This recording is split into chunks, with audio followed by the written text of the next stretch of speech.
Hi hello friends. It's Thursday evening. Friday Varalakshmi நோன்பு அப்படிங்கிறதுனால Thursday evening நான் வீட்டை எல்லாமே க்ளீன் பண்ண ஆரம்பிச்சிட்டேன். ஃப்ரைடே மார்னிங் ஆர் ஈவினிங் வந்துட்டு சாமி கும்பிட்டுக்கலாம் அப்படின்னு தான் பிளான் வச்சிட்டேன். சமைச்சிட்டு நெய்வேத்தியம் பண்ணிவிட்டு சாமி கும்பிட்றலாம் அப்படின்னு தான் பிளான் இருக்குது. ஸோ அதனால ஈவினிங் க்ளீன் பண்ண ஆரம்பிச்சிட்டேன். ஃபர்ஸ்ட் வந்து வீட்டை கூட்டி விட்டாச்சு. எங்கள் வீட்டில் வந்து ஒரு ஹால், 2 ரூம், கிச்சன் எல்லாமே ஒட்டடை அடித்து நல்லா கூட்டியாச்சு.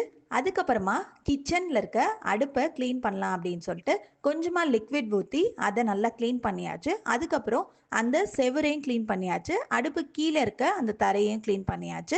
இந்த ஆடி 18க்கு தான் நான் இந்த அடுப்பு மேடையும் செவரையும் நல்லா க்ளீன் பண்ணேன். ஸோ மறுபடியும் எகெயின் பண்ண வேணாம் அப்படின்னு சொல்லிட்டு அடுப்பு தர செவரு மட்டும் க்ளீன் பண்ணிட்டேன். ஆல்சோ என்னோட பேபி வேற தூங்கிட்டு இருந்தாங்க. ஸோ அவங்க எந்திரிக்கிறதுக்குள்ள வேலையெல்லாம் முடிச்சிடணும் அப்படின்னு சொல்லிட்டு கடகடன் பண்ணிட்டு இருந்தேன். அடுப்பு முடிச்சதுக்கு அப்புறமா வீட்டையுமே மாப் அடிச்சாச்சு. அதுக்கப்புறம் பூஜை சாமானையுமே நல்லா க்ளீனாக வாஷ் பண்ணியாச்சு. ஸோ இப்படி தான் வரலட்சுமி நோம்புக்கு என்னோட வீட்டை க்ளீன் பண்ணேன்.